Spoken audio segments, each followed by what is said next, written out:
Welcome to Charter Local Edition. I'm Brad Pomerance in Long Beach today at the Long Beach Chamber of Commerce. They kindly invited us to tape here.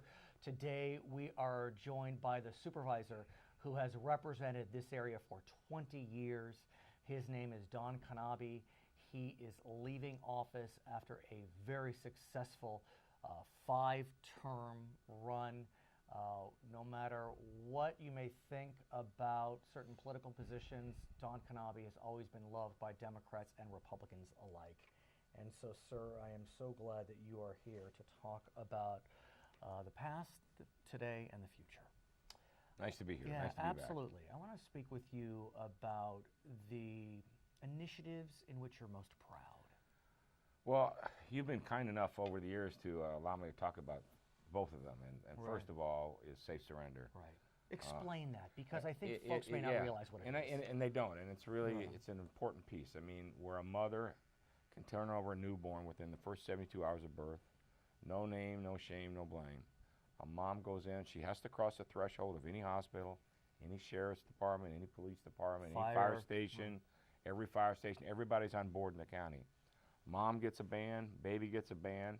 She has 14 days to reclaim it. That's happened twice. Oh, it has. Okay. And from that point, then it goes into the system, and we have a list of foster parents that want babies, and we have pictures. We have pictures. We've been able to celebrate birthdays. We've been able to celebrate, and then just in the last few weeks, we've had 2 additional SACE, so we're at 149, which is absolutely spectacular. And this all started in 2001, and again, it's probably the program I'm most proud of. Yeah. The other one would be in the area of child sex trafficking. And it is not as warm a subject as safe surrender. No, it's critical. Probably the most horrific crime that I've ever been involved in my political career is young victims. And we've, in the county of Los Angeles, since it's been brought to my attention 5 years ago, we've made major strides. We've created protocols. We've created dedicated courtrooms for these victims. We're trying to change the language on a national basis that there is no such thing as a child prostitute. And so we've come a long way to where we are a national model now, and other states and counties are looking at our programs to do it, a police protocol. So now all across the county, they're not treated as a prostitute or somebody that goes to court. They treat them as a victim.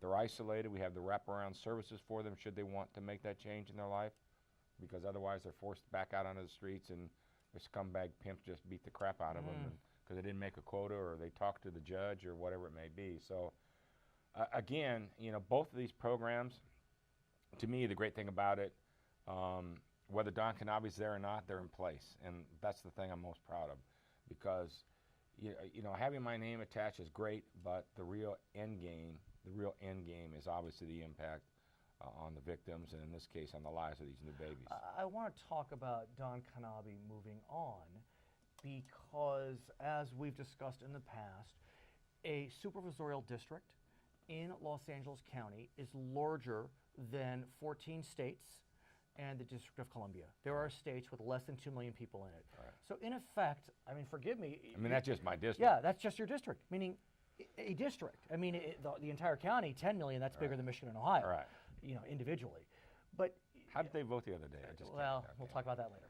Okay. But my question, though, is the transition. Janice Hahn will be your successor, Congresswoman Janice Hahn. She's coming back to serve as a member of the Board of Supervisors. I mean, it's practically like being a governor, in effect. And so talk us through the transition period. Well, first of all, I reached out immediately after her victory, and I've been talking to her up to this point on and off, but after she won, I reached out and said, look, I have a lot invested in this district. Right. And I want to make this transition as smooth as possible. Anything that I or my staff can do to assist you, we're doing. We're setting up meetings to make that. She and I will visit about certain issues, whatever. And I will do, if she wants my advice, I will give it freely because I think it's that important. It's totally unique. I mean, one of the biggest things, and even some of my new colleagues, the thing they have to overcome when you're coming out of partisan politics like Congress, where no one talks to each other, everybody's an R or a D, and you can't talk to an R if you're a D, or R's don't talk to R's, D's don't talk to D's. And this is really a true non-label form of government. And the issues that we face, whether it's homelessness, whether it's healthcare, whatever it may be, we have to fix the problems. And so it forces you to work with your colleagues.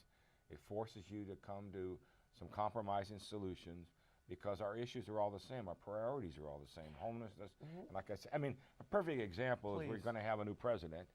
And one of the things on the campaign trail was to unwind Obamacare.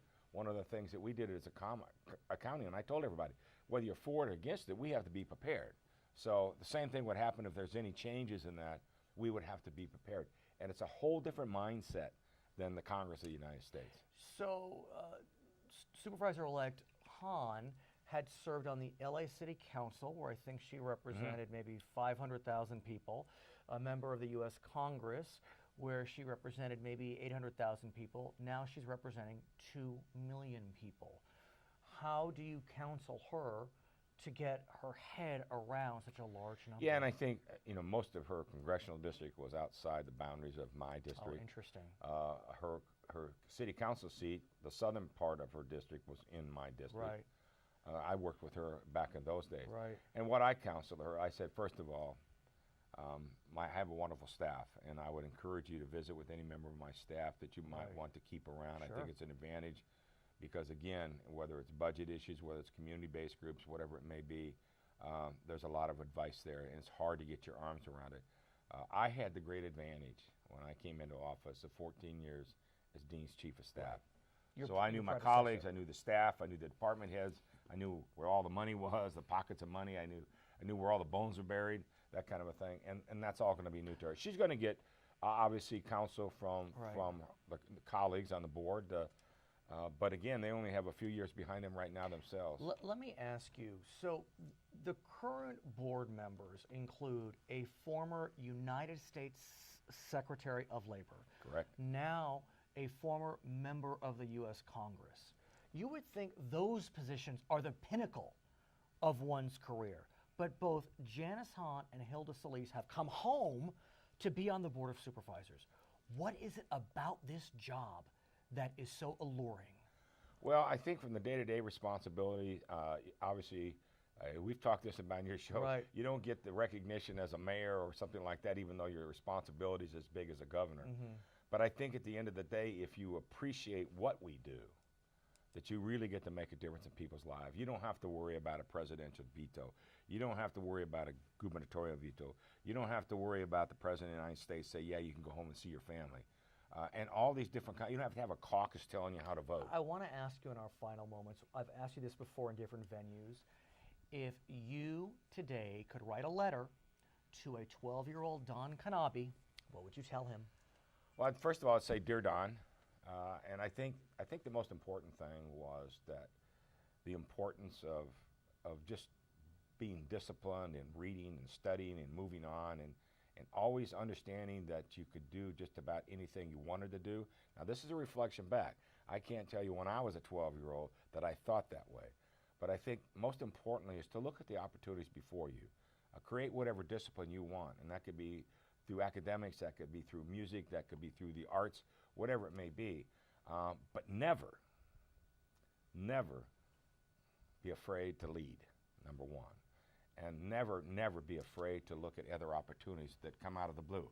Don Knabe, County Supervisor, largest county in America, comes off the bay of the Mississippi River. It shouldn't happen, but it did. We salute you. Thank you.